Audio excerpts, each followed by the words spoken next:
Hello everyone, and welcome to Straight Chilling. Each week we watch and review a horror film for your entertainment. You can send all questions and comments to straightchillingpodcast@gmail.com. And don't forget to keep chilling. Yeah, we straight chillin', serial killing. 5 cold villains on the mic, got you reeling. 5-star ratings from the floor to the ceiling. If you get your 1 star, no time for feelings. Got a demon DJ, all the 1s and 2s. By the name of someone, so don't get confused. So grab a seat by the fire, roast them all over 2. And prepare to hear the legend of the Straight Chillin' crew. What up, nerds, and welcome to a very psychotic episode of Straight Chilling. My name is Bob, and I'll be your host for the evening. This is episode number 212, recorded on Wednesday, April 24th, 2019. Tonight, we're going to be talking about American Psycho. Before we get into the review, let me introduce everyone else on the show tonight. First up, calling in from Santa Barbara, California, Randy Gandy G. Landy. What's up? I wish I had a business card for all of you idiots, but I do not, because I actually do not currently, as a graphic designer, own a business card of my own. You're a failure. It's shameful. It's a fucking shame, yeah. I don't know what I'm thinking, but I don't know, I'm probably thinking that it's the digital age, but whatever. I'm on a podcast. This is my business card. Would it be eggshell? Would it have a watermark? It would definitely have a watermark. It would probably be vulgar, though. If I know myself well enough. Last but not least, on the show tonight, we have a very special guest returning. Everybody give it up for Nicole. What's up, Nicole? Hey, it's good to be back, guys. And I also do not have a business card as a graphic designer. So maybe I hope that's a positive, that's a trend that I'm a part of without knowing it. Yeah, instead of just a failure on both of our parts. Yeah. You guys should design each other a card. Oh, that's a great idea. That would be a great idea, but I would feel bad. That would be a great idea with a less vulgar person than me. Can you give me like a DJ Elzebub business card? Sure. We actually, I found our Straight Chilling business cards packed away, so I have those. I don't know how that happened, but there you go. And when you need one, you won't have them. Yeah, exactly. I'm going to give the podcast business card to people so that they can know for sure that this is the guy you want to avoid every time. Call me Randy. Nicole, so you've been on the show a couple times before in the past, but for those who may be new listeners or haven't listened to the shows that you were on prior, why don't you just tell everybody kind of what you do? And you have like 2 different podcasts, right? Yes. So, as I already said, I'm a graphic designer by day. It's the day job and the night job and the weekend hobby. And I do have 2 podcasts. One is a Disney World podcast. It's called Disney Native. So if you like all things like theme park and fun and happy, that one's for you. And then I have a horror podcast. It's called Chiaroscuro Horror. And it's different. It's pretty different from Straight Chillin' in that I don't really do like reviews and stuff. No, you guys are great. So I'm the only one. So there's not this, like fun banter that you guys have. I'm the only one, but I pretty much pick a topic every month and talk about how that relates to culture and also film and even sometimes like books and stuff too. So it's like horror media, kind of runs the gamut. And I've been a horror nerd literally my whole life. So, I feel like I have a lot of stuff in here to get out into the world. OG. Nice. Well, you're doing it. It's good stuff too. People should check it out.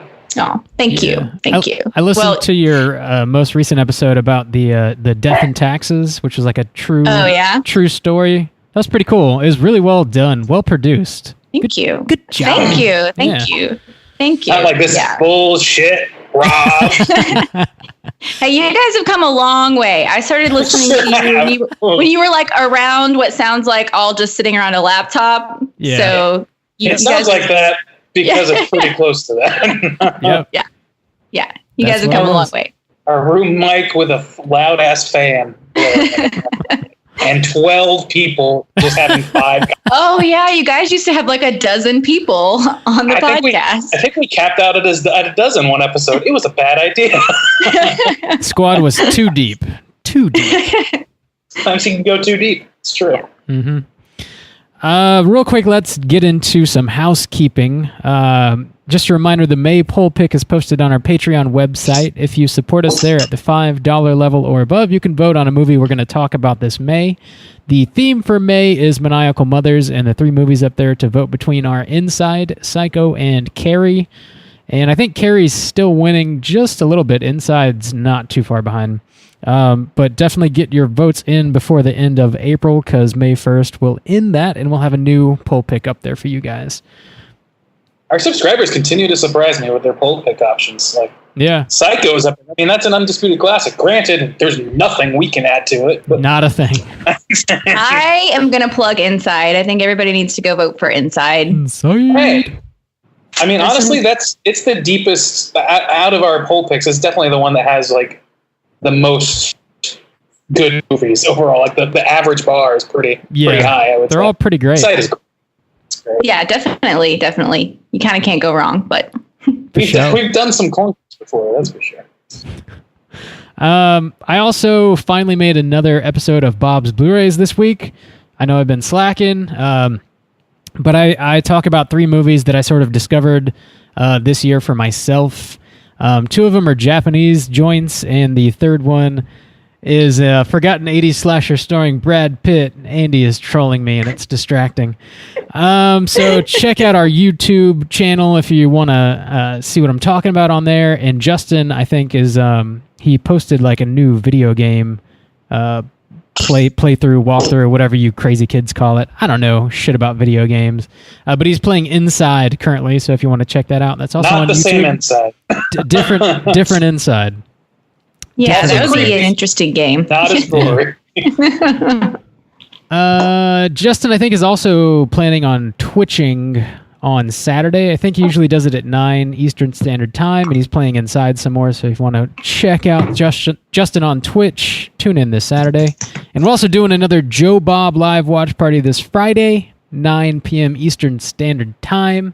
We'll post a link to join that watch party on our Facebook and on our Twitter just before 9 o'clock, so check that out. Shit's fun. It was successful last week. Randy Gandy G Landy kind of ran the gamut for me. I had to bounce, had to dip. Yeah, all those words. You did them. Words. It was fun. It was like the movies last week are on my What You Been Watching, because they were fucking bananas. Oh, okay. Don't talk about them If yet. they're segueing, I don't know that we are. I'm just assuming. The last bit of housekeeping is the just a reminder that the live crossover show with the Short Box Podcast is going to be happening Saturday, May 18th here in Jacksonville, Florida at the Justice Pub at 7 o'clock, and it's a free event. Come hang out with us. We're going to have some video game consoles set up for you to play along. And we're going to have a projector set up playing Creepshow, which is the movie we're going to be discussing. And we're also talking about the comic book version. And we got some sweet posters, too, that we're going to be selling. So all kinds of fun stuff. Come hang out with us. And that's it. Now we can smoothly transition into what we've been watching. So this sweet segue I was talking about. Let's go back to that. Rewind it back. If you want to play the bump, Hey now's guys, the what you time. been watching? Thank you, Randy. Hey, Randy, what you been watching? I watched Joe Bob Briggs on the last drive-in last week. And, Get out of town. Watched 2 movies, and I guess I was actually inaccurate earlier. I said 2 crazy-ass movies. I didn't see all of Mad Men, which was the first feature. And from what I saw, it wasn't really my speed. It wasn't what I mean, it was a little paint by numbers. It was definitely a B movie. In the vein of Friday the 13th, or trying to capitalize on that. And it didn't really strike a chord with me, except for the theme song, which was fucking baller. And Joe which Bob sang. Yeah, Joe Bob did a rendition himself, and it was Wow. very enjoyable. And then beyond that, they also had Wolf Guy, the Enraged Lycanthrope, a Japanese fare, which was basically like... I would not quite categorize it as a werewolf movie, except in like concept alone, because there's literally no transitioning to a wolf. But I will say that it's the best Japanese Shaft knockoff I've ever fucking seen, and some dope ass funk music set to, some dope ass fight scenes set to some dope ass funk music. It was great. I had a great time with that movie. The music was the best part. Oh, so much fun. And then besides that, I rewatched Into the Spider-Verse yesterday. Some of the best fucking animation I've ever seen in my life. I didn't mention this but recently I watched The Brood for the first time. That was a weird one.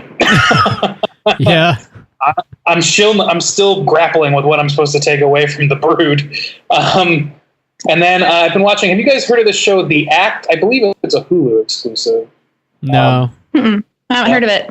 So it's a it's like true crime dramatization. So it's like, I believe the format is that each season focuses on a specific crime that's a real crime, and they sort of dramatize it using actors, and it's fully fictionalized version of the events. And they are specifically, I don't know if you guys ever saw the documentary on HBO called Mommy, Dead and Dearest, but it's a favorite in our fucked up little household. Cool. And basically the long and short of it is this is a dramatization of a story of Gypsy Rose Blanchard, who was a girl who was paraplegic and had many, many health issues, and her mom took care of her whole life. And I can't remember where they were living, but somewhere suburban south. And one day she shows up missing, and her mom, the one who was taking care of her all this time, is murdered with multiple stab wounds. And like I said, she's missing. And then on her Facebook account, somebody's like, I slashed that pig up and all this fucked up shit. And it's clearly somebody's writing on her behalf. And later that week, they find her and her Christian mingle boyfriend in a hotel room where she and him are trying to book passage back to where he's from after having she basically orchestrated the murder of her mom, and also can walk, and also like has no illnesses or nothing significant, and was basically a victim of Munchausen by proxy for her entire life, and was kept in a drugged up stupor for like 10 years and didn't even know how old she was. So it's this fucking crazy story. Wow. And heavy. And having seen the documentary and having seeing a lot of like footage of these people talking to the camera, home footage and stuff, and seeing these actresses, especially the Dee Dee character and Patricia Arquette's in it as the mom, they do a great fucking job at like encapsulating these characters. I really like it, and I think that it should get more attention. This is why I went on about it. It's a little goofy, but it's fun. I think I've seen like the marketing for it, and it does like, I was like, that looks interesting, but I have no idea what it's about. So I didn't know it was based on that documentary. Mm-hmm. Yeah, it's if you watch the documentary, and that might be like a fatal flaw that it has. I don't know, that you kind of like, because I don't know that we would have been as interested if we didn't already know the story a little bit. Mm. But having watched it, I would say that it would be just as entertaining if I didn't know that it was a real story. Like, it's just well put together. I think it's a little bit over the top in its cinematography and its choices and things like that, but it's fucking great. Oh, I also watched I'm Just Fucking With You on Hulu as well, which I finally finished that. Good stuff also. Yeah, I enjoyed that one. That's one of my favorite Into the Dark episodes. That's my favorite I've seen so far. Yeah. Which granted, I've only seen about half of them, but like it really leaned into the goofiness without being so goofy as to be wildly absurd and just like, okay, I don't really. There's no like there was somebody who had it too attached to. I specifically was not a fan of the Treehouse episode, and that really put me off. But this one, they picked that up a lot better. Agreed. I've got to catch up on those because, like, I've only seen one. I've watched the Puka one. That was, I think, at Christmas time, and that's it. I keep forgetting that they exist when I'm trying to pick something, so I need to revisit those. You got to do it now, or else it'll just stack up. That's where I'm at. Yeah. It's like I didn't watch any of them for the first like 5 months or whatever they were doing them, and I'm like, oh, fuck, I guess I should be like The first a less one, societal pressure. the Halloween one called The Body, is still my favorite, but probably second to that would be I'm Just Fucking With You. And then my third favorite's probably New Year, New You. It's pretty solid. Those would be top 3. Okay. Yeah. All right. So I'll start with those and then work my way down. Yeah, do it. The new one that's coming out looks great. What was the new one called? It's a Mother's Day-ish thing. But basically the concept being that the mom in this story is a mom and a son, and the son has homicidal tendencies. And so she clones a woman over and over again for him to murder rather than a quote-unquote real person. Wow. It's a fucking dope concept, and it looks great. I can't remember the actress's name that plays the mom. I've seen her in a few things. It's like, she's good. So I'm pretty excited about that one. It's called All That We Destroy. All That We Destroy. The trailer really sold me on that, which is like some of the trailers for Into the Dark are a little like oblique. It seems like I don't really understand what they're trying to go for. Like New Year, New You, I didn't watch because I was like, I don't know what I'm getting into here. I have no idea what this is. But this you don't need to know. Okay, well, fair enough. Anything else, Randy? No, I've taken up way too much time. Cool. Hey, Nicole, what you been watching? So I haven't really watched anything interesting like recently, but earlier in the month, I watched a couple of cool things. I watched the second season of The Nick. Have you guys heard of The Nick? Heard of it. The Nick. Remind me what that is. So it's a show on Cinemax. It was a Cinemax like original. Is that with Okay, never mind. I'm sorry. I'm going to interrupt you. Continue. Directed by Steven Soderbergh and starring Clive Owen is like the main guy. So it's about this hospital, the Knickerbocker, at like the turn of the century, and it focuses in on like their surgical department.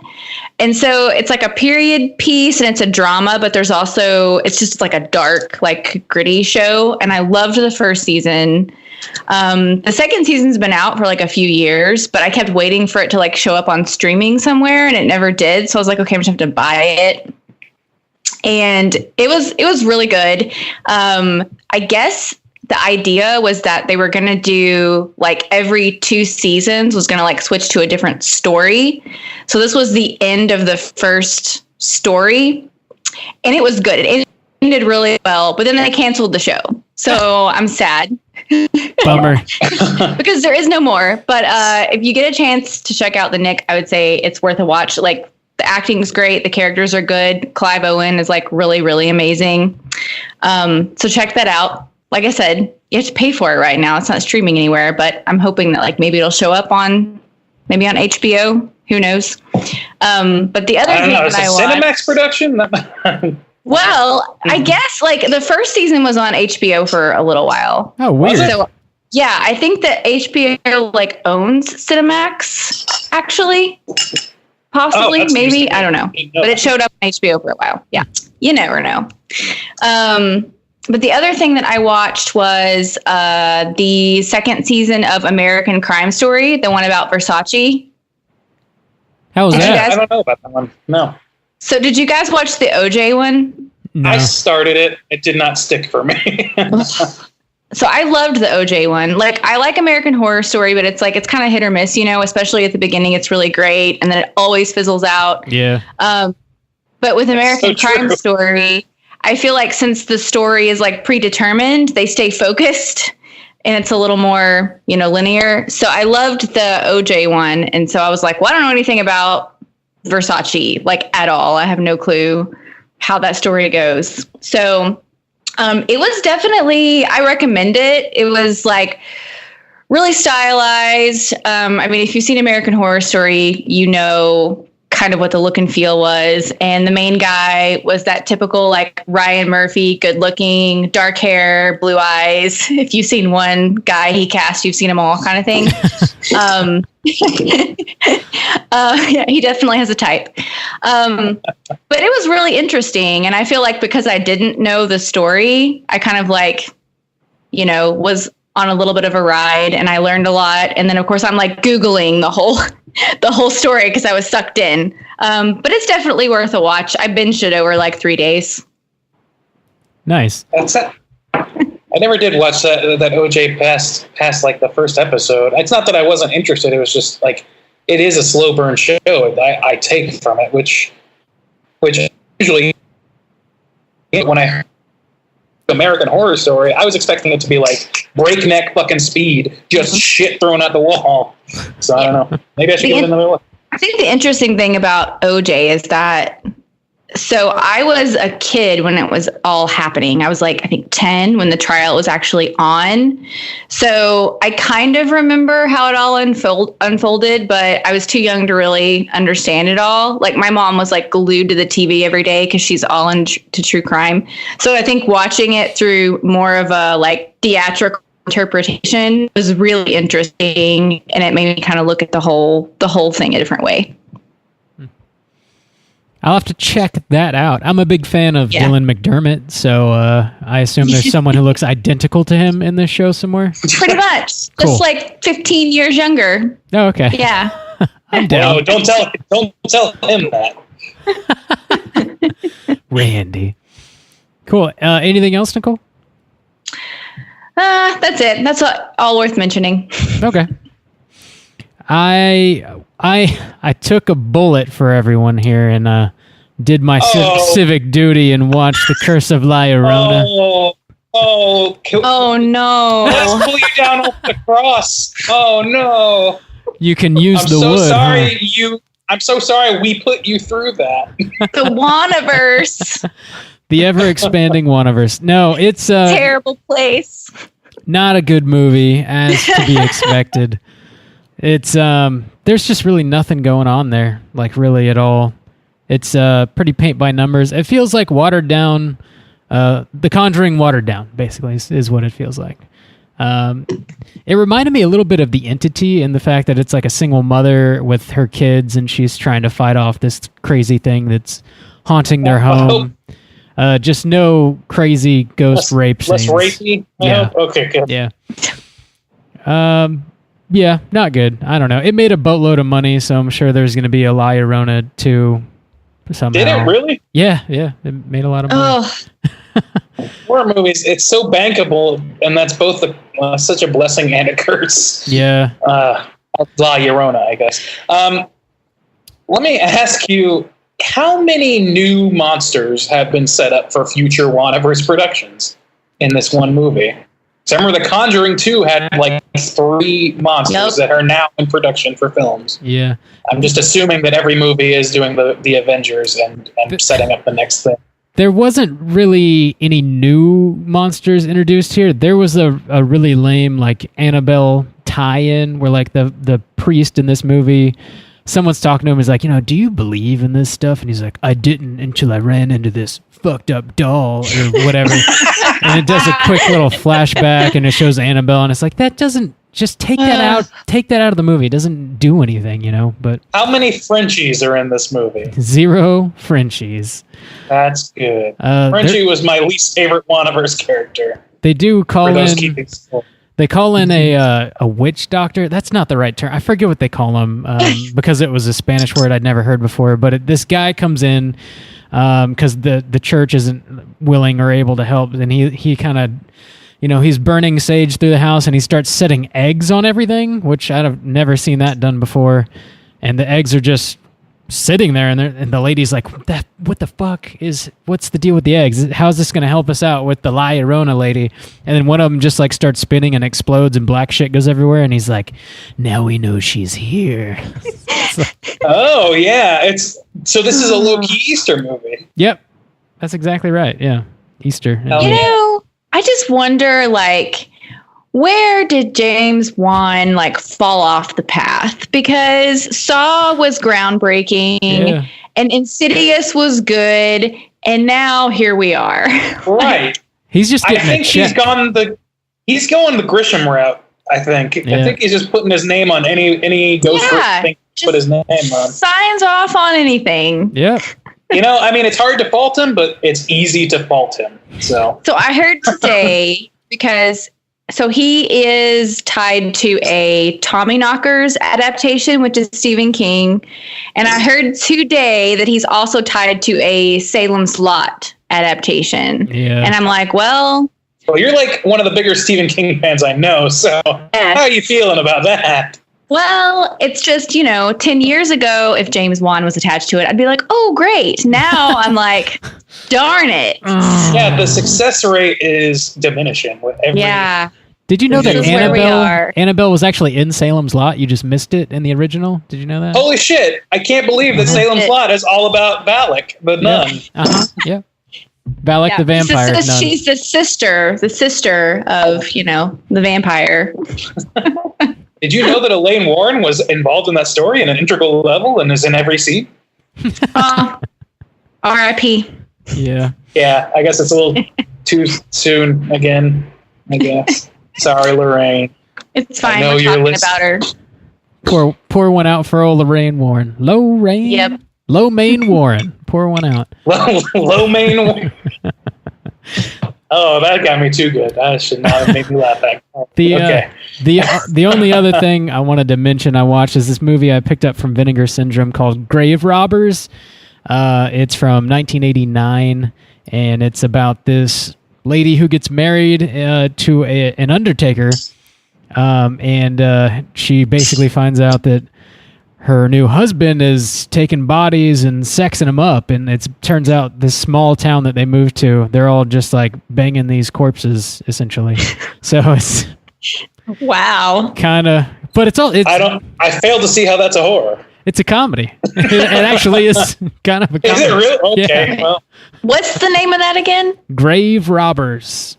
Grave Robbers. Yeah. Okay. It gets kind of slapsticky. There's a, dude riding a motorcycle with like his face melting off. It's weird.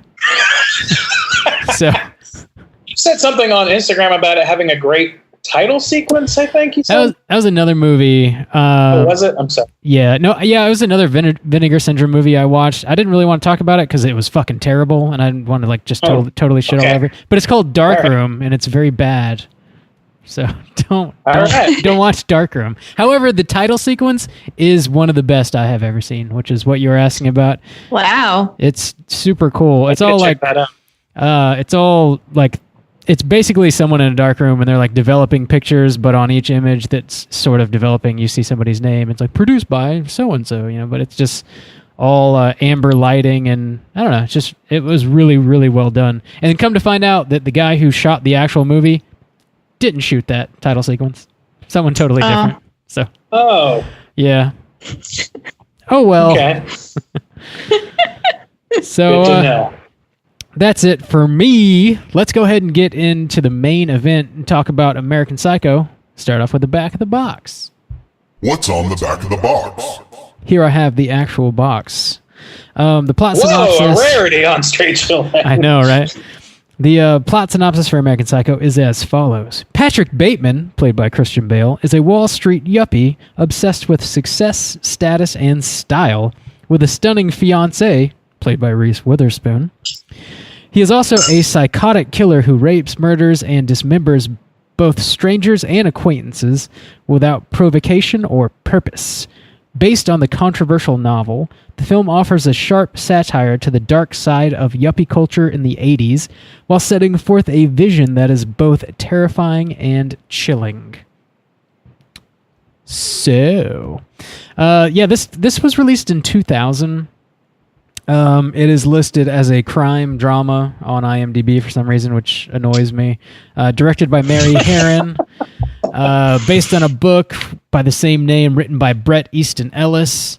I feel like we've all seen this movie before. It's kind of a well-known movie, For sure. I think we would probably all recommend it. But real quick, let's do a round table and just recommend or no recommend, and then we'll get your assumptions off my body, buddy. I know. Nicole, would you recommend people check out American Psycho? Yes. if you call yourself a horror fan and you have not seen American Psycho, you are failing. You need to watch it. Throw that gauntlet down. Calling you out. Randy, Gandy, G, Landy. Recommend or no? Throw it in the trash. No, I'm kidding. She said it. It's all right. That's correct. This is an essential viewing for any self-proclaimed horror fan.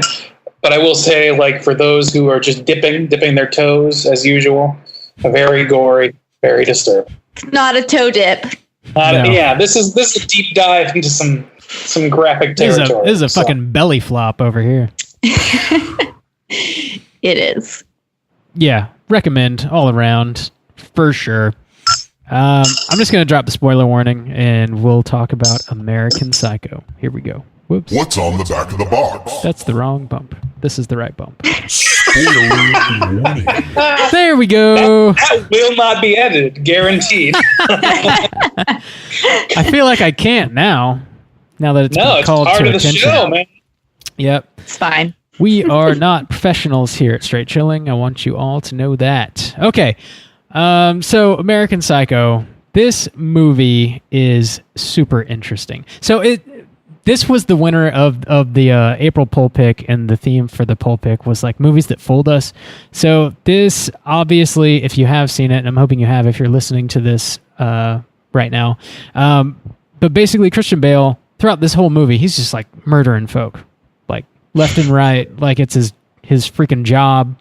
And Well, he doesn't do his freaking job, so yeah. Exactly. Right. Exactly. Rarely, if ever. But at the end, it's sort of like the big twisty is that it's all kind of in his head, and he hasn't actually harmed anybody.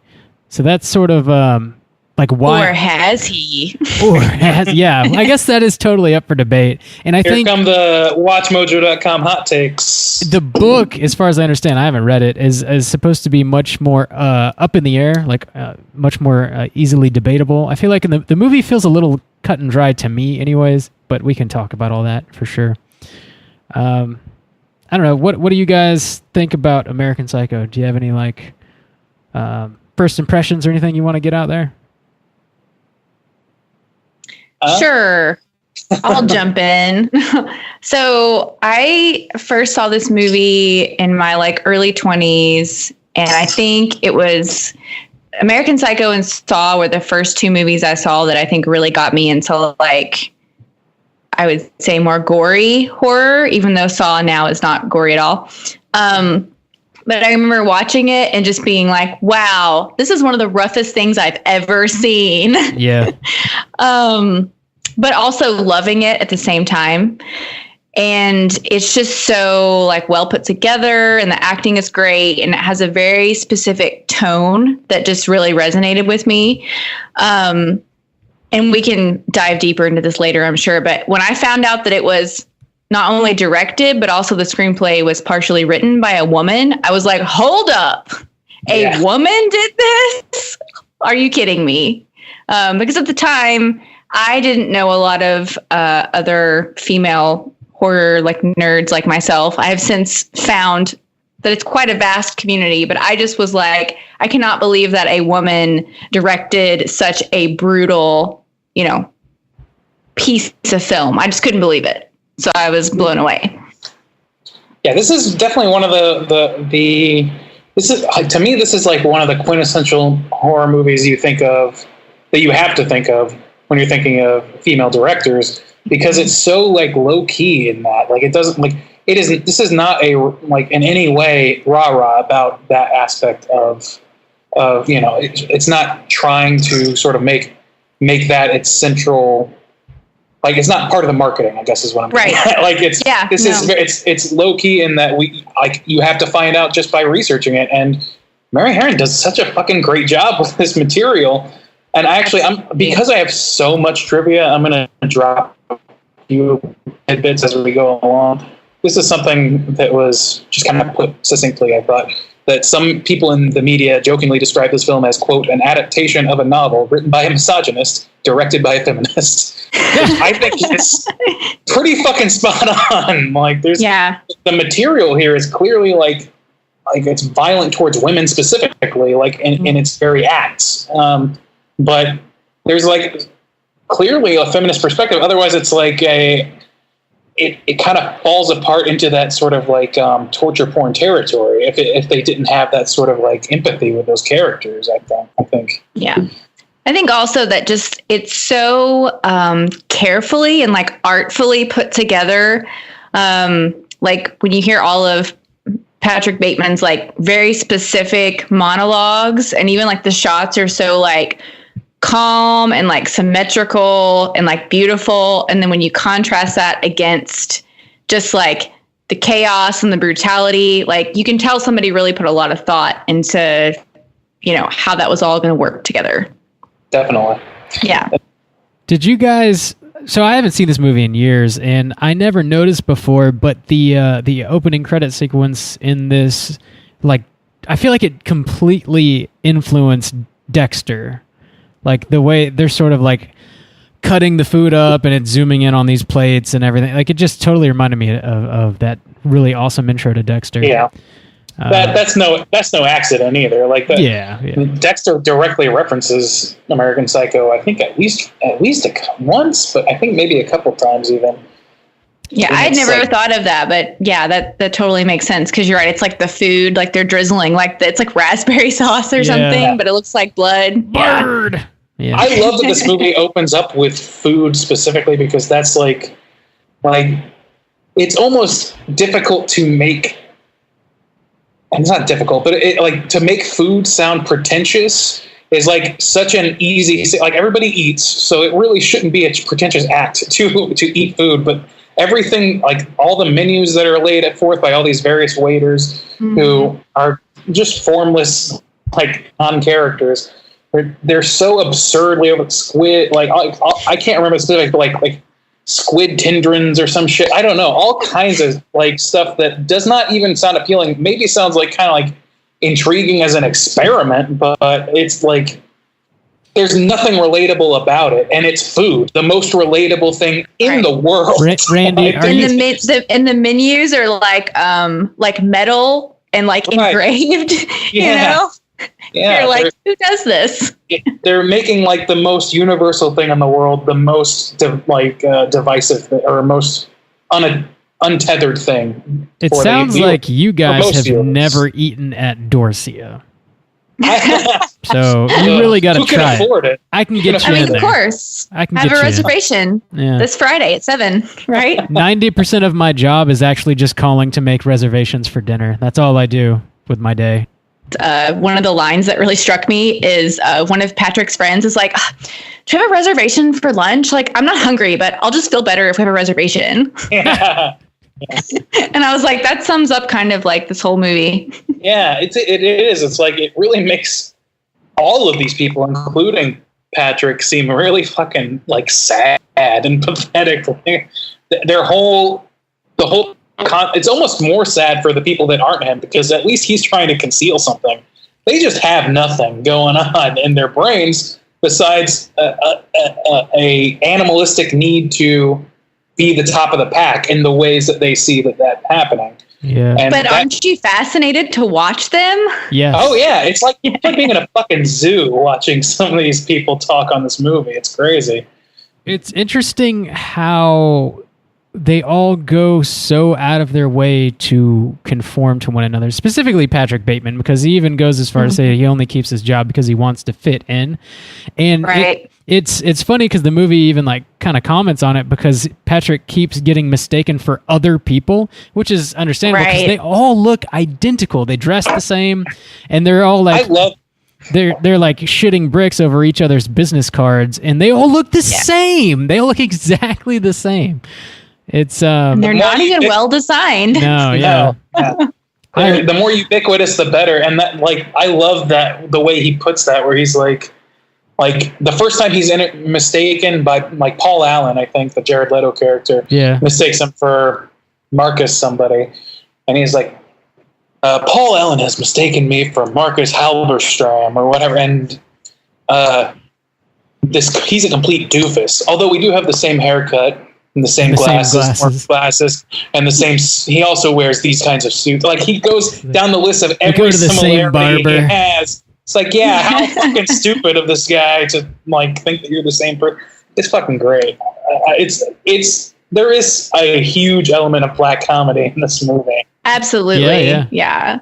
Like whenever he has a body in his trunk, and one of his friends is like, "Oh, where did you get that overnight garment bag?" I love that. I also love the way they describe things in very like copywriter terms. Like they don't say like, "Oh, I got a new CD." They say, oh, I have a new compact disc by Huey Lewis and the new, or whatever. That's not exactly Right. what it is, but like that as an example, like, oh, I got a new couch this week, or it's like, oh, I got a new Barca Lounger or whatever it is. They go into brand detail, and which is obviously like a huge component of this movie is like the consumerist culture of the 80s. And to my mind, it hasn't really like ended. Like, I think people are more savvy to conceal that now that Gordon Gekko's out of style. But I mean, authenticity is in style, which is why Fyre Festival happened. But Well, I do think that you can watch this movie and kind of apply all of the weirdness that's happening to sort of like the social media, like influencer culture, and you'll get like a lot of parallels. I totally agree. This sort of like falsified, like it's like when Evelyn, Reese Witherspoon's character, shows up with a potbelly pig. It's very obviously something that she saw in a GQ editorial about somebody or something. Like it doesn't even say that, at all. It's just known. Like it's that definitely happened somewhere. Yeah, yes. Somebody did that. Yeah, it's all about status, and it's so blatant that it's kind of like it's just funny to watch these people like climbing a ladder that leads to fucking nothing. Nowhere. And even when Patrick like accidentally says something real, like when he says like whatever, he kills people and cuts up their bodies, but the person he's talking to doesn't hear that. They hear something really like stupid and normal. Yeah. When he says, he makes that Ed Gein quote, I love that. It's towards the end. It's like, let me do the last act. And he's like, oh, Ed Gein said something extreme. And they're like, oh, is he with fucking Herbert Miller or whatever? Oh, no, it's a serial killer. And what did Ed say? What did Ed say? And he's like, when I see a woman, part of me wants to go up and say hello and introduce myself, and part of me wants to put her head on a pike. And he starts laughing. And even all of his fucking douchebag, misogynist piece of shit friends are just like, oh, that's a little too far, Patrick. I don't know. Like, really? Do you guys really care? I don't think that you do. Oh, boy. So that, I kind of want to talk about that Paul Allen murder scene, because that's probably like the centerpiece of this movie. Like the one scene that comes to mind when I think of American Psycho is like that specific scene, which is incredible. He's like, that's where you get like the whole Huey Lewis monologue, and he just like has this crazy knowledge about 80s pop songs for some reason. And the song playing in the movie at that point is Hip to Be Square, which is sort of like perfect because that's what all of these freaking yuppie people are. They're just like trying to be square, I guess. Axe to the head. It's fantastic. And I love like the absolute glee that Patrick Bateman is exuding, like as he's talking about the music and he puts on the raincoat and Paul Allen turns around and he's like, Patrick, is that a raincoat? And he's so excited. He's like, yes, it is. Yes, Paul, it is. It's just great. I love the Hip to Be Square. Like, so I don't know a whole lot of Huey Lewis's music, but I've listened to some interviews with him, like sort of like late career interviews with him on Maron and things like that. And he's an interesting guy. So I got to assume that what like the actual meaning of that song, if there is one, if it's not just him, making a song without thinking too hard about it, is just sort of like a rejection of sort of like hipsterisms, which is absolutely the opposite of what fucking Patrick Bateman wants. And in fact, like he right before the murder, his like commentary about it, which is right out of like a fucking Rolling Stone article or some shit at the time, or it has the aesthetic of one, is like, it's about the pleasures of conformity, which I don't think that Huey Lewis would agree with that at all. Right. Up for debate. Really fucking interesting. And like also interesting is that this movie, like you said, like this scene rather, is the scene that people think of when they think of this movie. And with good reason, it's a fucking fantastic scene. But he kills it's the only man besides the homeless person that he murders in this movie that I can think of. Is there another one? Yeah, he shoots a couple, like a security guard and like a janitor. Okay, yeah, you're right. But that's more out of necessity than plan. Yeah. Right, yeah. This is more like part of his process as opposed to, like you say, necessity. So I thought that was interesting because like I like rewatching it for the first time in years also, and seeing his interactions with the sex workers and his coworkers who he like, I don't know, like he's killing people. It's not just given special credence because Paul Allen is somebody he knows. It's given credence because it's somebody he specifically hates. But he doesn't even have hatred for these women that he's killing. They're just set dressing for him to knock off. Like, I think that's really fucking interesting. And I don't know that it's necessarily like, I don't know how intentional it was, but I gotta think maybe it was. I don't know. Well, interestingly enough, his secretary, Jean, like, he doesn't kill her. He almost kills her, but he doesn't kill her. And like, she seems to have the most like autonomy of all of the like secondary female characters in the movie, because she's not one of the stupid like elite women that are like floating around with a pig, you know. You can tell that she has a little more thought and that she's cautious of him. She's like attracted to him, but she's also cautious of him. And then she's the one in the end who kind of like finds his weird journal. So I'm not exactly sure what that means, but her character is really interesting, you know, because of all those reasons, because he could have killed her, but he didn't. I agree. And I think that maybe it was her sort of like more authentic nature that maybe put him off to killing her. Maybe that was like, maybe so. I don't know. Like if you're the husk of a person with nothing inside, and you're just trying to form your outside to be the perfect facsimile of a person, then it might be like, maybe it's cathartic for him to knock off like Paul Allen, who is clearly just the same kind of guy, just without the murderous tendencies. Whereas, you know, or like a sex worker who, you know, is just doing it for the money and is, you know, it's all about money at that point. But clearly this person has something, Gene has something that he is less familiar with and doesn't like actively tries not to spend his time with until the moment where he finally is like, yeah, let's go to dinner. And then it goes back to his apartment with the intention to kill her. And then he just can't. I got to think that maybe her like, having something more going on in her soul maybe saved her. I think that's a good point, because all these other people are just like him and they don't really see him, right? That's why they mistake him for a bunch of other people. But Jean is a little skeptical, like from the beginning. So maybe she's the only person who kind of sees him for what he truly is. And so that's why he has a little more reservation about her. Maybe. It's what's interesting about this movie is that there's so much of those sort of things to dissect.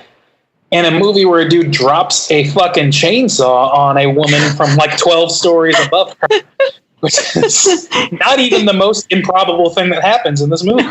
Yeah, that's kind of where it starts to come unraveled, and you're like, how is any of this happening, really? Like that last 20-minute sequence where he kind of just goes buck wild and murders like a dozen people or whatever, where he like tries to feed the ATM machine a freaking cat. A cat. And then he kills the old lady, and he shoots a cop car with a pistol, and it explodes, and he just like looks at the gun and tilts his head like, what I the love fuck? that so much. Yeah.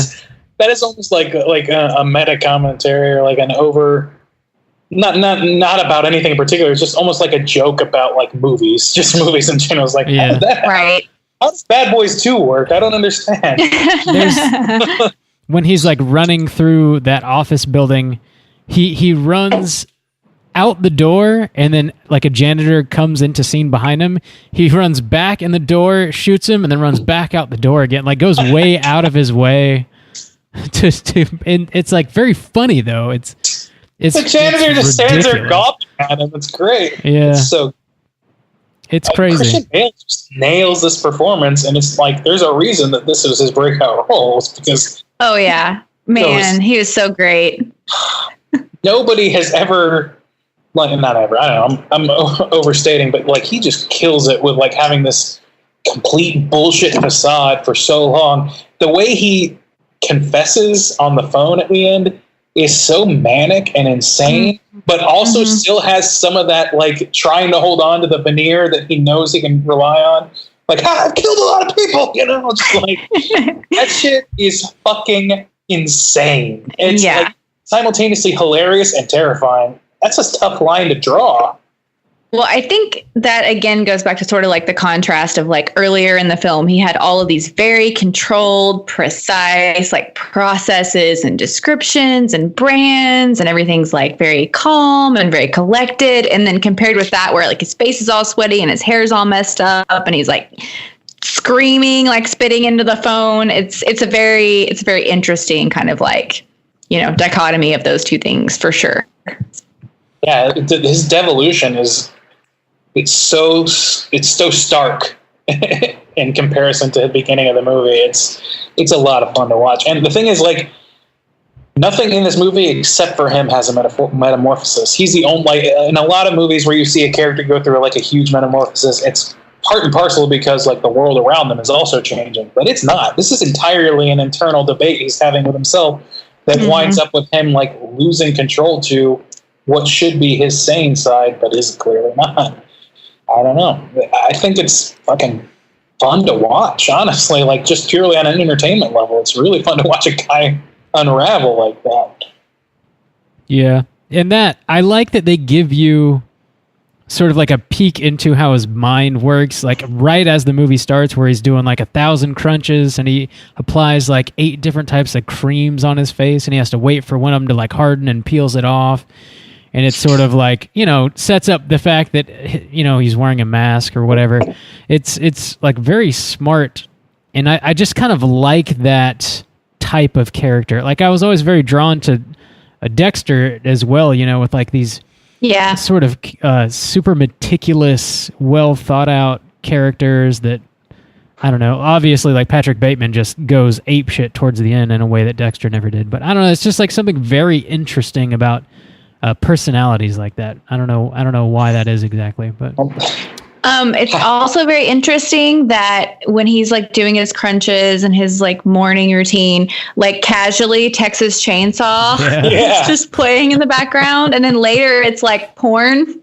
Yeah, that's right. It's like you and I watch the news, but this is what Patrick Bateman watches on a quiet Monday morning. He's got to return some videotapes. Yes.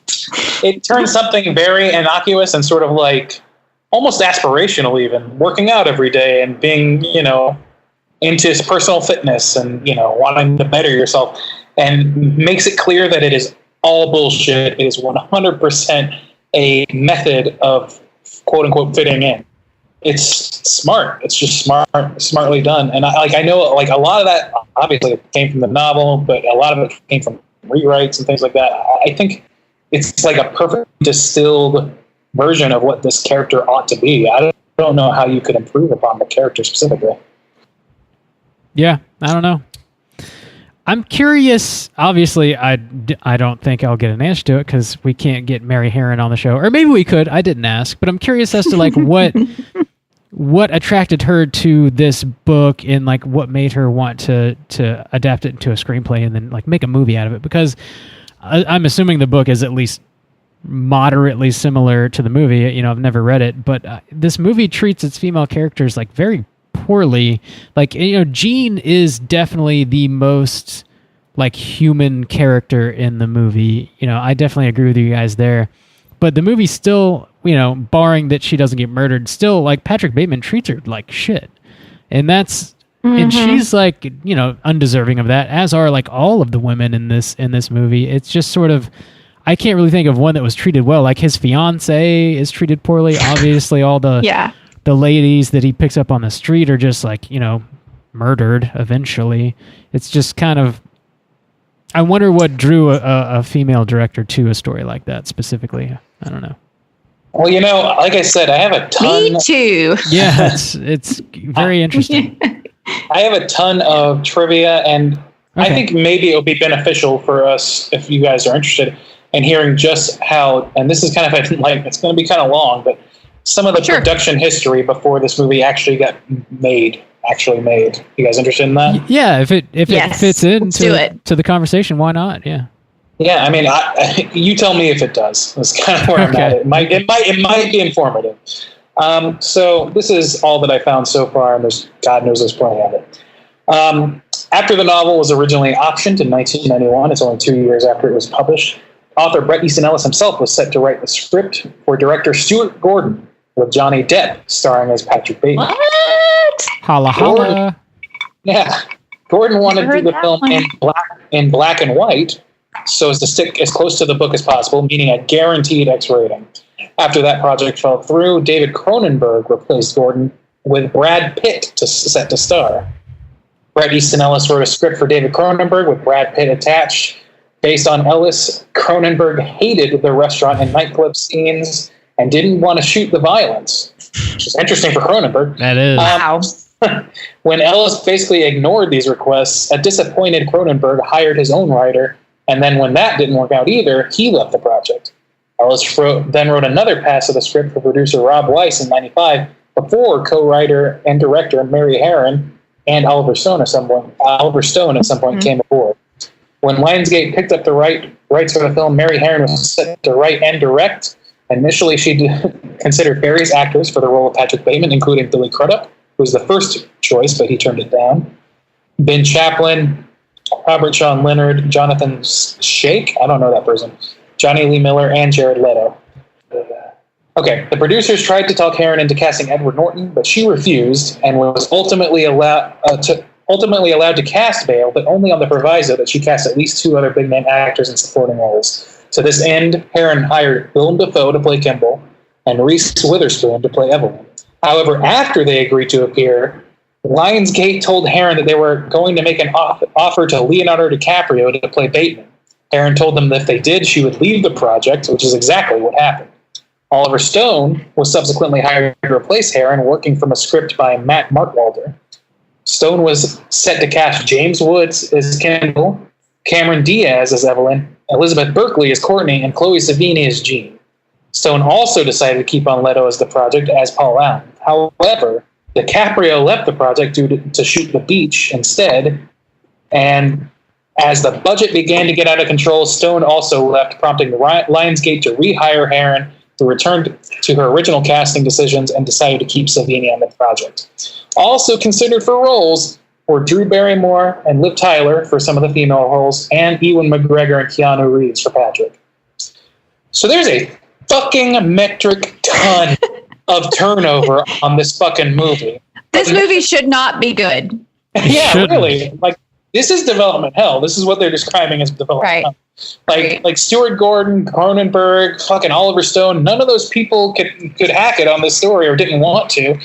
And Mary Harron was there to pick up the pieces more than once. So she obviously had some sort of vested interest in telling the story. And I really, like, it's anybody's guess. Like, obviously, like, I think if this movie hadn't been made by her, it would have run the risk of being a lot less sympathetic to the female characters and therefore kind of like difficult to digest in a way that's more like B-movie hostile territory, where it's just sort of like blood and gore for the sake of blood and gore. Even with like fucking smart directors, it's just kind of that kind of story. If they're adapting it, like especially with Bret Easton Ellis himself, right, penning the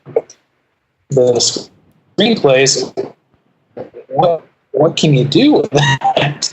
Could you imagine It makes Keanu Reeves in No. this? I think. I don't know. He actually might be kind of good because he's very, He's kind of like aloof to begin with. stoic, right? Yeah.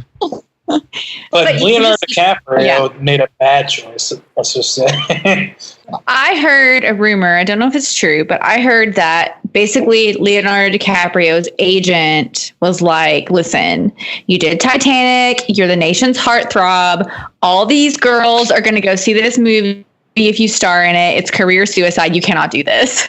That makes sense. That makes a lot of sense. Yeah. Actually, I think Titanic was 97. So this was just like a few years later, So I guess maybe that was good advice, if it's even true. I don't know.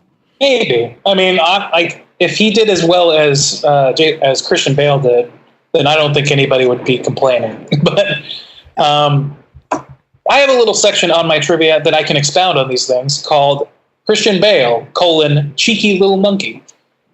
You guys ready to hear this? There's a couple things here that are related. Sure. When Leonardo DiCaprio was still attached to this project, feminist activist Gloria Steinem lobbied him not to make the film, as his fan base consisted predominantly of young teenage girls, and he could ruin his career. Like you say, Steinem had spoken out about the novel several times and was against the film version in any incarnation. Her involvement is rendered especially interesting insofar as she would soon become Christian Bale's stepmother, as Steinem and Bale's father were dating at the time Bale accepted the part. Bale later dismissed the rumors that he specifically accepted the role to irk Gloria Steinem as unsubstantiated gossip. That's fucking hilarious. I don't believe for a second that that didn't play a part in him choosing to do this, especially when she was so outspoken against it. And then finally, this last thing. Ewan McGregor was subsequently offered the role of Patrick Bateman, but declined after Christian Bale personally urged him to do so. Christian Bale is Patrick Bateman, is what I'm trying to say. He's engineering the scenario where he gets this glory. I fucking love that. Australian Psycho. That shit cracks me up. I don't know, like it's development hell, but Christian Bale and Mary Harron are throughout all of it, interweaving their subterfuge. It's great. They're like underdogs that then made this amazing film together. I know, it's fucking fabulous. I thought that was so interesting. But since it got brought up, what did you guys think of Willem Dafoe in this movie? I thought he was great. Yeah, I thought he did well. He was always like clearly suspicious, but tried not to tip his hand. Tried to play it cool, you know. I thought he did pretty well, as always. I always just subconsciously in my brain connect his detective character in American Psycho with his detective character in Boondock Saints, and I'm like, it's the same person, right? Kind of feels They're that way. very different acting. Yeah. So one thing about that, which I think I was going to bring up also, this is the last bit of trivia outside the section, I promise. Okay. Willem Dafoe was asked by Mary Harron to play each of his scenes with 3 different modes, basically. The first mode being that he's completely and utterly convinced that Christian Bale or that Patrick Bateman did these murders, or that murdered somebody, or he's suspicious of Patrick Bateman. The second is that he's kind of suspicious, but he's really just not sure. And the third is that he doesn't think that Patrick Bateman did anything. Like he's just kind of like doing it by the numbers. And they interspersed each of those throughout the movie. And doesn't that make so much fucking sense? Yes, love it. Like, and I think also in like the bigger, like the overarching narrative where we're not even sure, that's really genius. Exactly. And I think that, it was to that end that they did this, I'm pretty sure. And I think that's a brilliant idea. And not only that, but like it's disorienting. It kind of puts you in Patrick's shoes because he's your protagonist, like it or not. And your main antagonist, if you can even call him that, is this detective who constantly is flip-flopping between treating you like you're, public enemy number 1 and treating you like, some guy he ran into at the water cooler. Like it's so smart. So fucking smart. Smart. Is there anything else you guys want to touch on before we rate American Psycho? I'm good. Yeah, I think so. I think this is one of those movies where the more you watch it and kind of research it, there's all kinds of really like great stuff you can find in it. So I think it could be endless. Agreed. Watch and rewatch.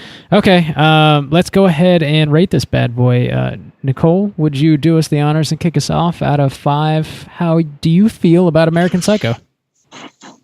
I think I'm going to have to give it a 4.5 because it's not like perfect. Like I can't give it like the highest honor, but like it's like just a notch below. All right, that's fair. Randy, out of 5, how you feeling? Yeah, I've been racking my brain here trying to think of flaws that I would point to for this movie, and I at least at this moment can't think of a whole lot of them. Like, I can't think of any of them, really. So I really love this movie. I've been gushing about it this whole time. I don't know. If I can't think of anything negative to say about it, then it must be a 5-star movie for me, right? Like, it's completely entertaining. It's completely fucked up and, like, interesting. And it's completely dissectable, you know, as a piece of art beyond the entertainment value. Like, I don't know. I don't think off the top of my head, I could, or sitting here thinking about it, I've come up with anything substantial to mark against it. So I'm going to give it a 5. All right. Yeah, I'm kind of on the same page with that, Randy. Like, as soon as I finished watching this, I was like, man, I don't have any problems with that. You know, Yeah. I don't know what I would begin to complain about, other than maybe just how it treats its female characters. But I feel like that it has a point to it, though. It's not for nothing. So I don't know. Like, I think I have to give it a 5 as well. I got no negatives, really. Maybe there's a little bit too much Huey Lewis in the news.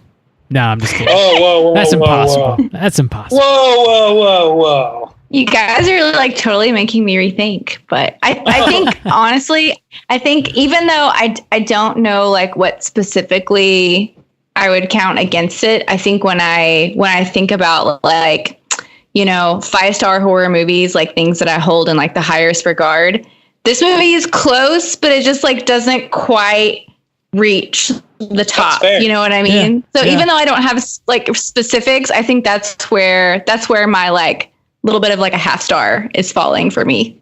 That's fair. I mean, it's not a desert island movie for me by any means, right. You know, but it just hits so many positives and so few negatives. I can't. Maybe some of our intrepid listeners will come up and say, "Hey, well, did you think about this?" and then ruin the movie for me. And fuck you in advance, but also thank you. Oh, now it's ruined. Oh God. But until that time, I'm good with 5. I think. Justin obviously wasn't here this evening, but he sent in a pre-recorded review for us to play on the show here. So we got his thoughts. It's about 12 minutes of Justin's rambling, so I'm going to go ahead and apologize on behalf of the show. I'm going to have to put you guys through 12 straight minutes of soju stains. But I'm going to go ahead and play that now, and we'll hear what the boy has to say. Here we go. What up? It's your boy, Tom Cruise Stains. I fucked up my schedule this week, so I could not appear on this week's episode. This week we're covering American Psycho, our poll pick for movies that surprised us. When I saw that this movie was chosen, I was excited to watch it again, but also a little worried about what I could add to the overall discussion and overall critique of this film that hasn't really been touched on. I feel like this movie has a huge reputation. I personally have seen this movie so many times. Like I don't even know how many times I've seen it, but it feels like a lot. So coming into this movie, I wanted to try to watch it in a new kind of light and try to see some things that maybe I hadn't seen before or maybe I hadn't thought about before. And I guess what I came away with was Patrick Bateman is a huge piece of shit. And that's not the revelation that I've come to. But Christian Bale does such a good job with the acting in this movie, and I guess I feel like the thing is it's so easy to hate this character. It's so easy. I mean, from the beginning, he's a self-righteous asshole. He's cooter to the max. He's high on the sexual deviancy. He's high on the smug arrogance. And it's just not easy for a regular person to relate to this man. He's everything that you want to hate about the 1%. He's born into this position at this job. He hates everyone around him. He's, very good looking, and he doesn't really have to work for anything. And I guess what I wanted, or what I kind of saw this time around that I was kind of really focused on, once I've kind of like picked up on it early on, is here's a guy that it's so easy to hate, but at the same time, like can we find like the humanity in this character? And some of it was,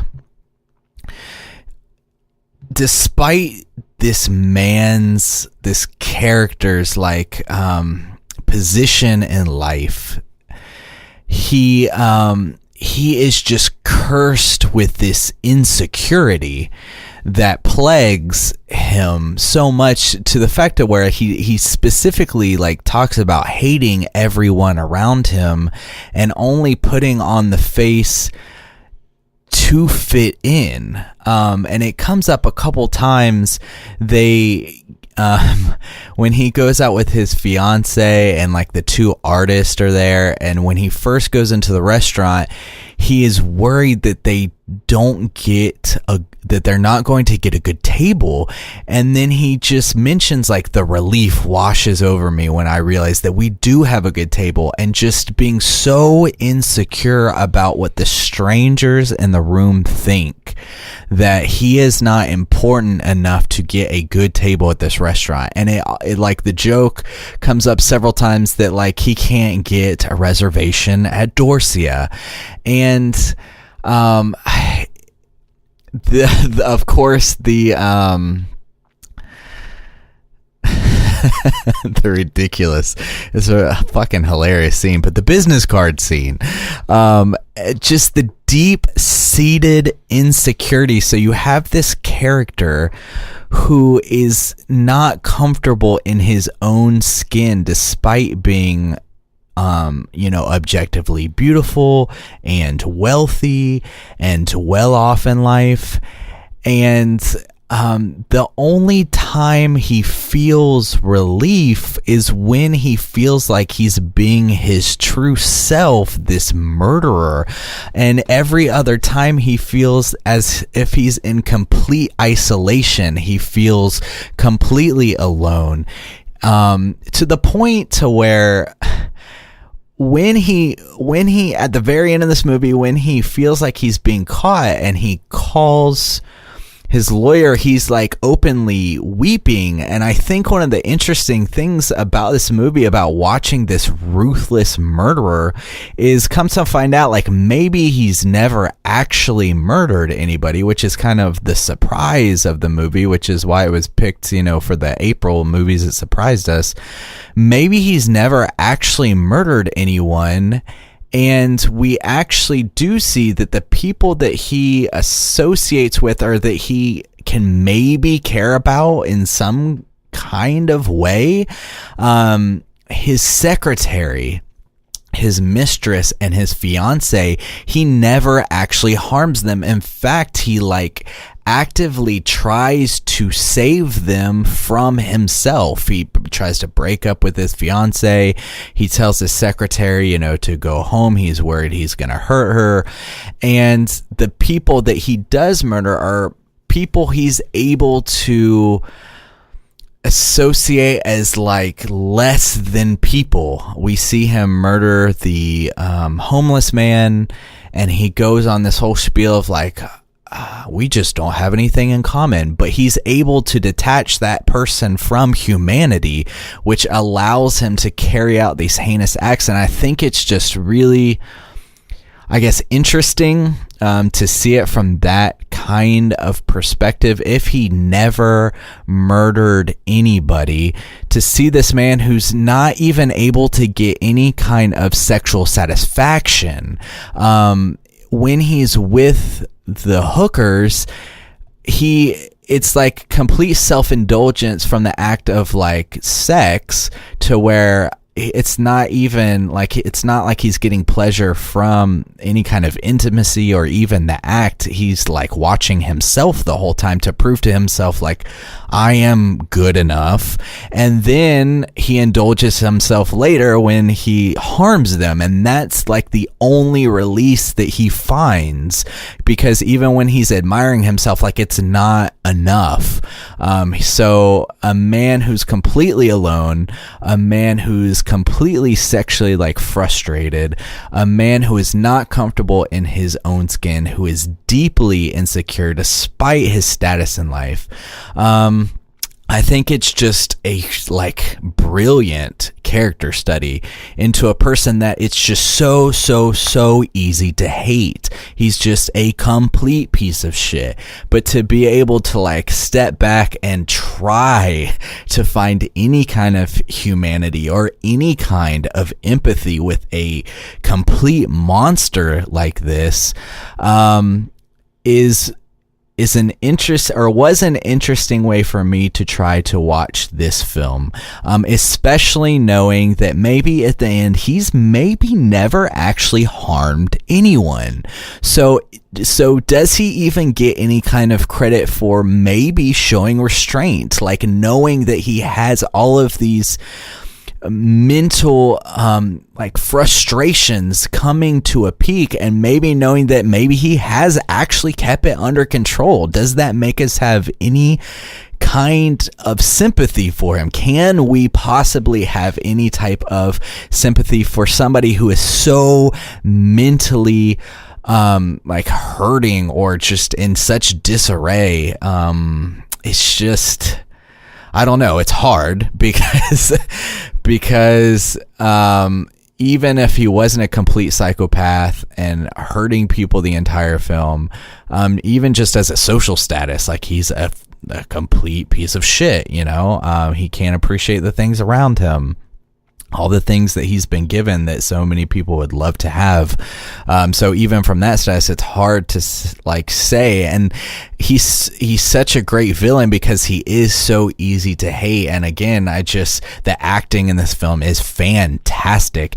And I know it's been brought up before. Anyone who doesn't, or who wants to say like this is not a horror film, it's like, go fuck off, I guess, because the scene, especially when he's got the chainsaw and he's like naked running after that woman, and he drops a chainsaw on her, and the laugh that he gives, like, that is some dark, horrific shit. Like, that scene is so intense. And I love like that they reference in an earlier part of the film, like him watching Texas Chainsaw Massacre, because that movie is also so disturbing. And I think that they're able, even with the kind of dark humor that they work into this, the dark comedy, the dark humor, this movie is like, can reach disturbing levels of Texas Chainsaw Massacre OG, I think. I don't know, this movie is very horrific, and it has some truly horrific scenes and ideas, and a truly horrific character. So anyways, you know, I don't have a whole lot of critique. The one thing, even though I've seen this movie so many times, even with the comedy mixed in, it is a hard movie to watch as far as like enjoying yourself, because it is so brutal, and it deals with such a dark, twisted mind that it's hard to throw on for like any kind of light watch. I mean, it's an intense, like, emotional ride, I feel, even with the humor mixed in. So yeah, so I mean, that's all I wanted to touch on. One thing I forgot, as far as him like caring about what people think, even to the point where he goes to try to kill the guy in the bathroom, and it kind of turns on him. The very idea of people thinking that he's a homosexual, like being isolated from his community in that way, he goes into such a panic that he starts washing his own gloves. Like, he's washing gloves. I mean, just that, the notion behind that is so ridiculous. So anyways, I don't want to keep going on. I just thought that was an interesting way to kind kind of like come at this. Is there any way we can see any kind of humanity in Patrick Bateman, especially knowing that maybe he's actually never hurt anyone? I don't know. It's hard. It's a hard struggle. But anyways, I will give this movie, it's a 5-star for me. This movie is iconic. It's legendary. In my mind, it's a classic horror film. Very well made. Acting is spectacular. And I don't really have any kind of serious critiques over just the overall like kind of weight of watching this movie. Emotionally is just difficult, but I mean that's not bad. It's just not something you can throw on any old time. But yeah, 5-star from ya boy Tom Cruise Stains. Keep chilling. Did you all know that Justin is a cooter advocate? Advocating cooterdom. News. Look at this guy. He made some good points, though. We didn't even talk about some of that shit he was bringing up. Like we didn't really talk too much about the fact that he might not have killed anybody, and it might just all be in his head. Yeah. Is that better? Would it be better for? Does that ease your mind to know that this is just a guy who sees fucked up things? I still think, even though he didn't murder anybody, as far as we know, but he's still a complete piece of human trash. Well, he's right on the cusp. If he's not doing it, he's at least thinking about it so hard that he's hallucinating it. Yeah, I mean, I assume the scenes in which he's not murdering someone did actually happen, in which he's treating everyone around him like they don't matter, like they're nothing, basically. Yeah, I thought it was interesting. We didn't bring up either his love affair with I forget her name, but Samantha Mathis is the actress, who, by the way, I looked her up, and she is the mother in this Into the Dark episode. Oh. So, full circle. Yeah, I didn't even put it together. She was also Princess Daisy in the Super Mario Brothers movie. So she does a great job.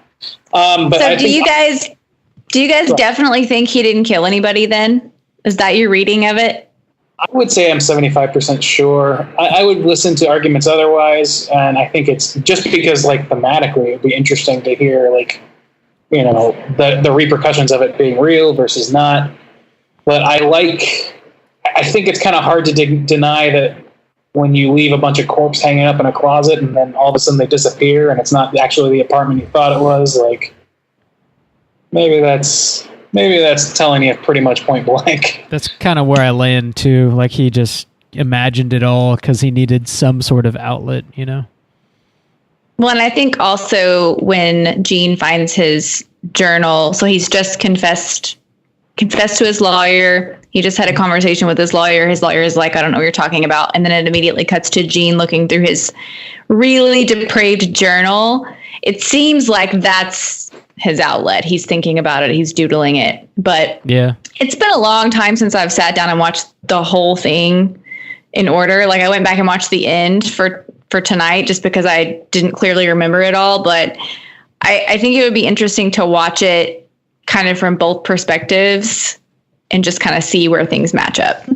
For sure. I think that the more you press that idea that it all actually happened, the more you'll find pushback against that to where it starts to almost sound conspiratorial to think that it actually happened.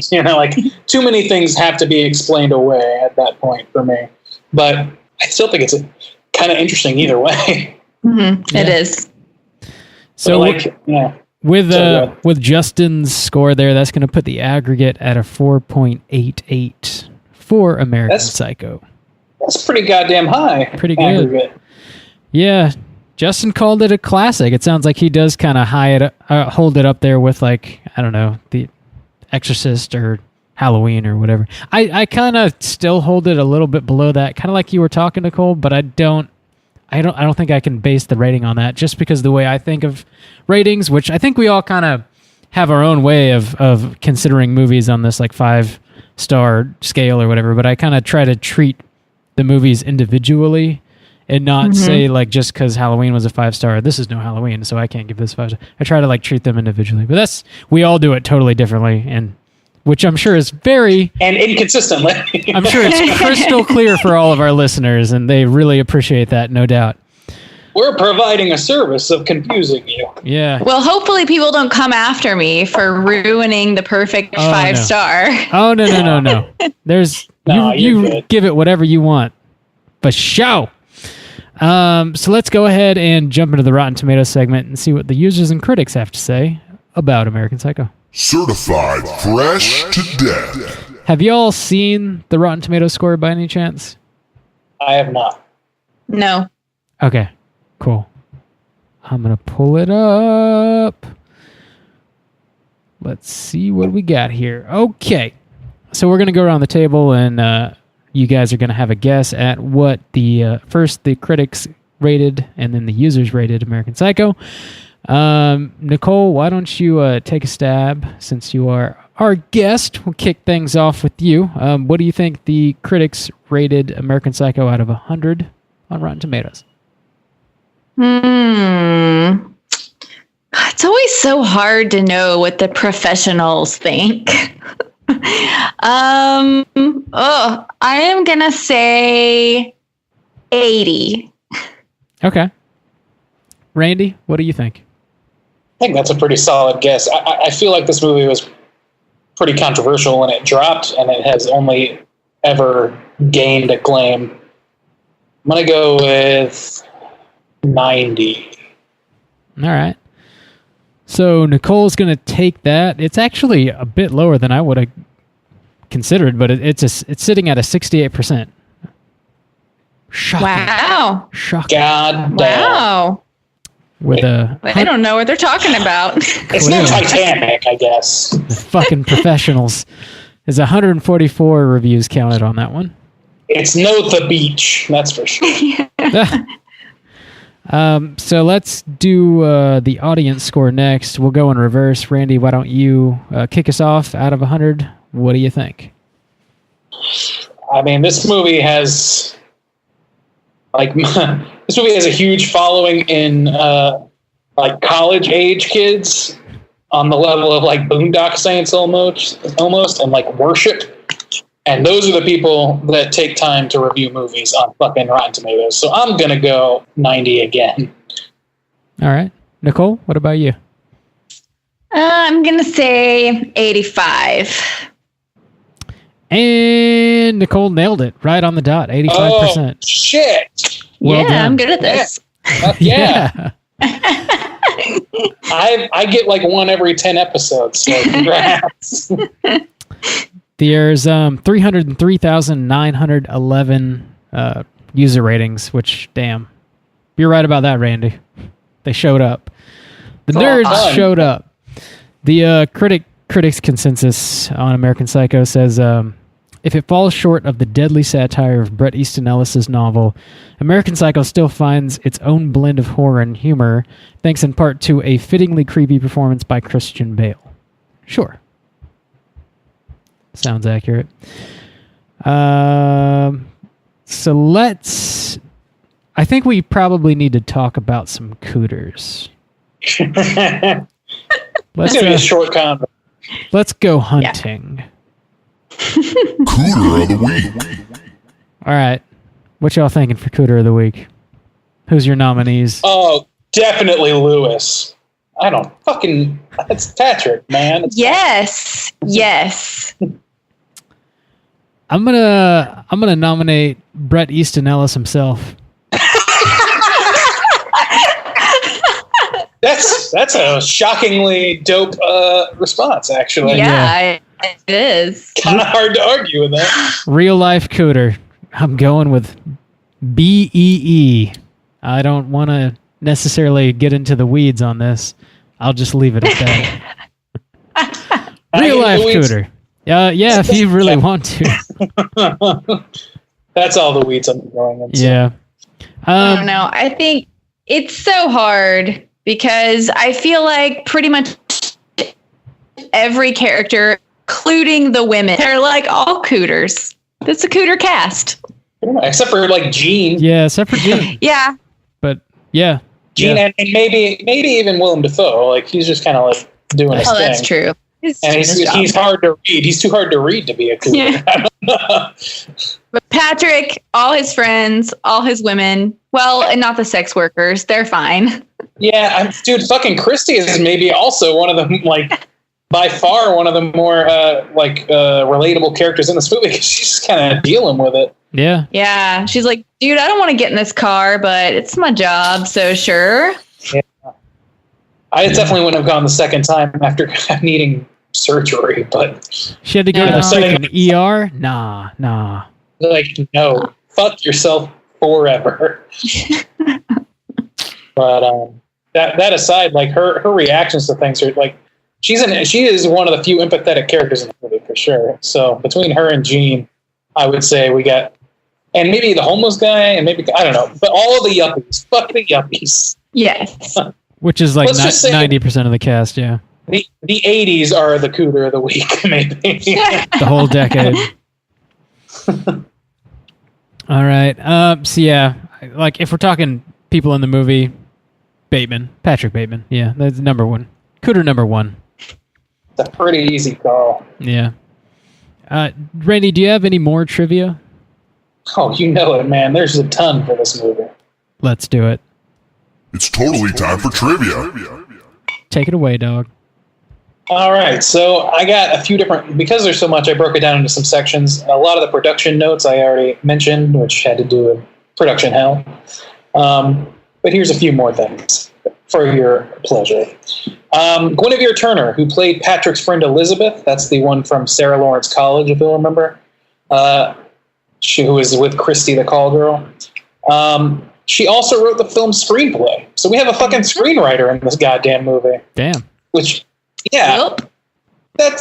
I feel like that's a little rare. But, I mean, at least for, I don't know, maybe not. But it just took me by surprise. The single biggest cost on the film, can you guys guess what cost the most in making this movie? Curious if you guys can think of it. The suits. Yeah, probably the costuming. The music rights. Music rights, you got it.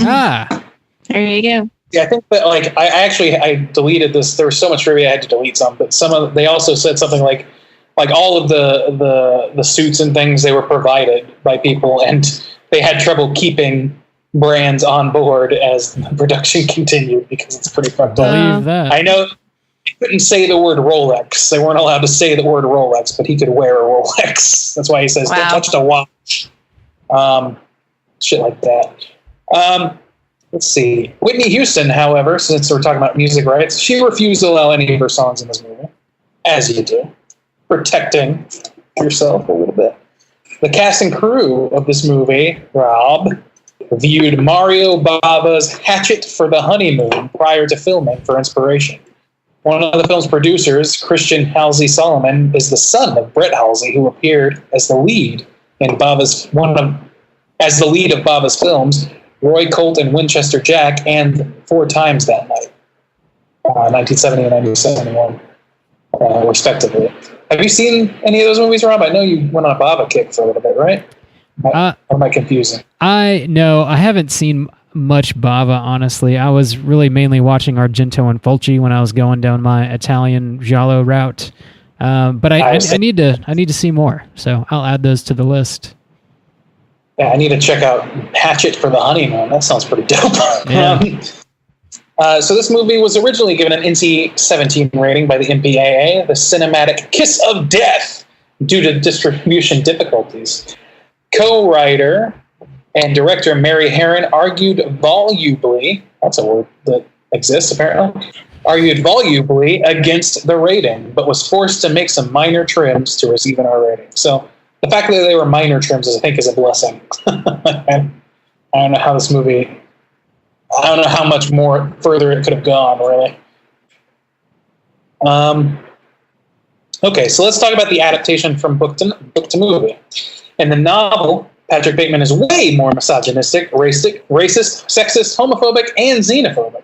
These characteristics were overall heavily toned down in the film in order to make the character more tolerable, even though some of those characteristics are subtly present. I love that little rant he goes on where he's like, no, it's not enough to think about Sri Lanka. you got to think about, and it goes on this list of just like social issues just to say them. I thought that was fucking great. Yeah. In the novel, Bateman murders a young boy at the zoo to see if he gets satisfaction from the event. He went as far as to pretend to be a doctor when the boy's mother found him. This is perhaps the most disturbing and controversial scene in the entire book, and its content would never be filmed due to its callous nature. So he kills a child in the book. I haven't read this book. I take it you guys haven't either. No, I've heard it's pretty brutal though. Well, we're going to find out just how brutal some more of these pieces of trivia. Sweet. When Patrick confesses the murders over the phone, one of the people he mentions murdering is his ex-girlfriend, Bethany. He says he killed her with a nail gun. In the book, amongst other torture methods inflicted upon her, Bethany is graphically brutalized and mutilated by a nail gun before she eventually dies from her injuries, specifically when Patrick uses a saw to cut off one of her arms. Cool. Okay. Okay. In the novel, Patrick had presented Evelyn with a secret urinal cake covered in luxury brand chocolate, in which he and the other men have relieved themselves in. Presumably, this is the last gift he gives her before breaking up with her. That's Fuck awful. you, Patrick. That's the worst. That's awful. God damn. Looking at you, Bret Easton Ellis. God. The scene where Bateman murders Al, the homeless man, played out somewhat differently in the novel. In this film, Bateman simply stabs Al in the stomach several times and stomps his dog to death. Simply does those things. In the novel, he graphically stabs Al in the eyes, face, stomach, hands, and genital area many times. While he is doing this, he demeans Al by forcibly removing his trousers, publicly exposing his partially unclothed body, and calling him a racial slur. Then, He'd severely broken Al's dog's legs and leaves the dog to suffer with its fate unclear. Damn. Fuck. That is wow. Black dark. Not gonna read this book. Yeah, I'm gonna skip it. But the name Bateman. Okay, so this is not related to the adaptation. This is more just sort of other stuff. The name Bateman is derived from the main character of Psycho film franchise, Norman Bates. So there you go. It mentions the Texas Chainsaw Massacre in here. It also mentions, so on top of those two classic horrors, Bateman also excuses himself from a conversation by claiming he has an appointment with Cliff Huxtable, real-life monster, Bill Cosby. So yeah, we got all kinds of monsters in this bitch. In the novel, Elizabeth, who's played by Guinevere Turner, the screenwriter, as we've mentioned, gives Patrick Bateman the nickname Batman, the result of removing the E from his surname. Bale later played Batman and begins Dark Knight Rises. So, kind of prescient a little bit. Christian Bale and Willem Dafoe have both played Jesus in various films. So, interesting. Boys got range. Let's see. Okay, now we're going to get into a section I like to call Christian Bale Method Thespian. During the shooting of this film, Christian Bale spoke in an American accent offset at all times. At the rap party, when he began to speak in his native Welsh accent, many of the crew thought he was speaking that way as an accent for another film. They had thought that he was American throughout the entire shoot. Damn. Wow. How very my left foot of you. During production, Christian Bale followed the morning routine that his character Patrick Bateman describes toward the beginning of the film. This motherfucker was using every cream that there is. This is really interesting. Looking for a way to create the character of Patrick Bateman, Christian Bale stumbled onto a Tom Cruise appearance on The Late Show with David Letterman in '93. According to co-writer and director Mary Harron, Bale saw in Cruise, quote, this very intense friendliness with nothing behind the eyes. And Bale subsequently faced the character of Bateman on that. Interestingly, Tom Cruise is actually featured in the novel. He lives in the same apartment complex as Bateman, who meets him in an elevator and gets the name of Cocktail, 1988. Wrong, calling it Bartender. So, Tom Cruise as an analog to Jason Bateman, Patrick Bateman. Wow, that's very interesting. Tom Cruise stains. Tom Cruise stands. It's your boy. Yeah. Yeah. Christian Bale used Nicolas Cage's performance in The Vampire's Kiss as inspiration for Patrick Bateman, as the two characters are strikingly similar. Little editorial at the end of that particular piece of trivia. But, I have not seen that film, but it's on the list. Have you guys seen it? No. No, we're going to be talking about it on the show. Are we? Is it on the list? Chosen by a Patreon. Oh, shit. I didn't know that. For sure. Okay, great. And now, a little section I like to call Christian Bale, Sex Pot. Hell yeah. Sure. And the DVD commentary co-writer and director Mary Harron says that during the first shower scene with Patrick Bateman, all of the women on set gathered around to watch Christian Bale wash himself. Hilarious. Slower, Christian. Slower. Now, Christian, we want that take again. We're gonna need you to touch your toes, Christian. Just go for it. During his big chainsaw scene, Christian Bale would happily hang out between takes, wearing nothing but a sock over his penis and some tennis shoes. It did crack me up that when he was chasing that lady down the hallway, he took the time to put his shoes on before he hauled ass out the door with a chainsaw. Damned. I got to put my New Balance on. Yeah, exactly. To mock the three-way sex scene with the two prostitutes, co-writer and director Mary Harron and Christian Bale watched X-rated tapes. In her commentary, Harron says Bale made stick figure drawings of the positions that he thought would be best. I'll fucking bet he did. Where are those? I hope he still has those. I'd like to see they're those. in that sketchbook at the end of the movie. I'm pretty sure. Yeah, probably. So I think, that's about it. I'm going to wrap that up there. All right. But yeah, there's a fuck ton of trivia about this movie. The commentary tracks and stuff are a wealth of knowledge for this movie. So if you're interested, check them out. Sounds like that dude's a bit of a nut. That dude is a little bit Bateman-y at his core. Mm. He's changed his physical appearance many times. Yeah. Yes. So I'm going to skip the news tonight and let's just jump right into our voicemail segment. Voicemails from a place I like to call the Further Slash Hotline Scream. We got one voicemail this evening. Michael's calling back in. He called last week, and this is kind of related to that. So let's go ahead and hear from Michael. Here we go. Hey, what's up, guys? Michael from Horror Apocalypse calling back. Trying to take Stalker Stacy's mantle, so hopefully, that's going to happen here pretty soon. Now, I don't know how much time I have to go through all the information, but I talked to you guys last week about what would you rather questions, and you posed quite a few. So I thought I would answer y'all's before I gave you guys my question, which ironically is not a what would you rather question. So let me get my handy-dandy list of notes here. First question was blueberry or pumpkin ice cream? Hands down blueberry. Anybody that says pumpkin, you need to know. Would you eat a rotten pig head that would make you violently ill or burn a church? Well, those of you that know me or are on my Facebook page, I'd rather burn a church. Would I rather be buried for 24 hours or eat a rotten pig head? I'll take the buried for 24 hours. That gives me a day off of work. Would I rather wear old buried clothes or huff a dead bird? Give me the buried clothes, really. Huffing a dead bird. You know what? I gotta tell you guys too, that great reviews. I love that you guys, you two gave it a 5-star, Rob and Justin, fantastic. Randy, what the hell's wrong with you? 5 stars, man. 5 stars. All right, last one. Would I eat a pig head or huff a dead bird? I think at that point, then I would probably huff a dead bird. All right, my question for you guys. You can only watch one movie for the rest of your life.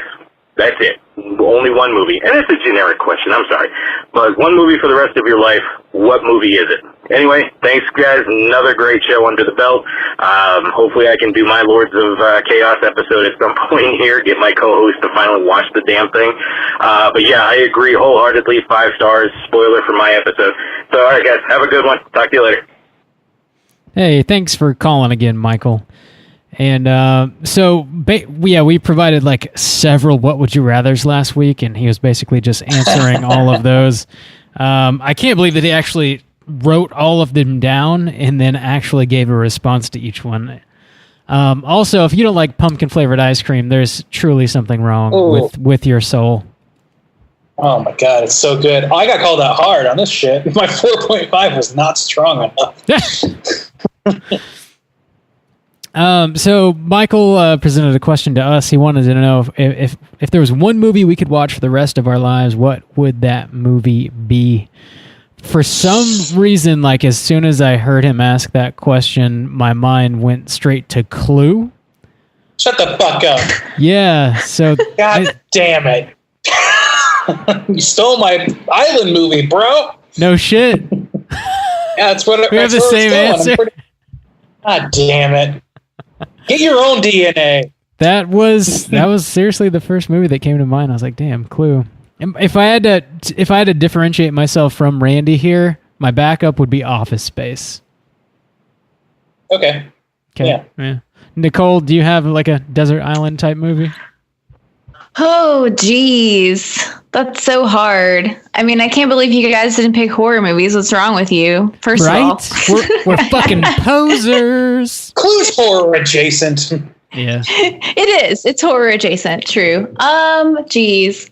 Well, I guess I would have to say then, just off the top of my head here, I mean, John Carpenter's The Thing. I never get tired of watching that movie. But also maybe The Outsiders for a classic non-horror. That movie's great every time also. Never seen it. What? Nope. Gotta get on it. Caught me slipping. Yep, it's a good one. Cool. I'm trying to think if there's any alternatives to Clue. I really don't have any like maybe Willy Wonka. But, yeah. No, probably not. Probably Clue. Clue. I don't know how else to go about this. Probably just Clue. If I had to pick a horror desert island movie, since this is a horror podcast, let's do that. Man, that's hard. I think I might go Reanimator on that one. Oh my god! Shut your fucking mouth. No shit. We've known each other too long. Yeah, okay, I'm going to sleepaway camp. Fuck you. All right, deal. Shit. Cool. Thanks again for calling, Michael. Why don't you let us know next week what your desert island movie is? You did not provide one, sir. Holla back, girl. Let us know. But that's pretty much going to do it for us here this week at Straight Chilling. Nicole, thank you so much for joining us again. It's always a pleasure having you on and hearing your lovely voice. Anytime. I'll fill in for Slacker Juice anytime. Yeah, I'm bummed that he wasn't able to make it. We didn't know until like today. I guess I sent him a text that he missed, and he was like, "Wait, we're not recording on Thursday." I was like, "No, man, I told you like a week ago." So he's slacking. It's a professional system. Yeah, we work professionally. We're professionals. Nicole, real quick, do you want to remind people where they can find your podcasts at? Sure. So the Disney one, the one that's all sunshine and rainbows, is Disney Native, iTunes or wherever else. And then the horror one for the weird people like myself is Chiaroscuro Horror. And I'm not going to spell that for you. Maybe Rob will be really nice and put it in the show notes or something. Google the fucker. If you can figure out how to spell that. It's an art term, so, that's a good place to start. Chiaroscuro. There's a lot of C's and H's and I's and A's and R's. True. And I've heard it pronounced a whole bunch of different ways. So I'm like, I'm going to pronounce it the way my 7th grade art teacher pronounced it and call it good. Chiaroscuro. I'm going to say Chiaroscuro. Yeah. Is that good? That works, right? Yeah, I like it. Chiaroscuro. But I'm on like Facebook, Instagram, iTunes, all the normal places. Everywhere. You can find me there. Everywhere. Yeah. Check it out, sons and daughters. But yeah, we're going to be back next week with a brand new show. We're going to be talking about a Patreon pick, which we haven't had one in a few weeks. It's been a little while. This movie is The Hidden, as was chosen by the one, the only Hydra Berg. Thanks, Hydra Berg. Yeah, man. Thanks. As always, ride or die. So check back with us next week for a review on The Hidden. Until then, please rate, review, and subscribe to us on iTunes. You can follow us on Twitter at STR8_chilling. We are on Instagram at Straight Chilling Podcast. You can send us an email through our website, straightchillingpodcast.com. If you want to hit us up on Slack, just let me know on any one of those social media platforms I just mentioned that you'd like to join, and I'll send you a link so you can do so. We talk about the movie that we review of the week. We talk about all kinds of spooky things. We've been talking about Game of Thrones since that came back on. We've got a death poll going that Randy created.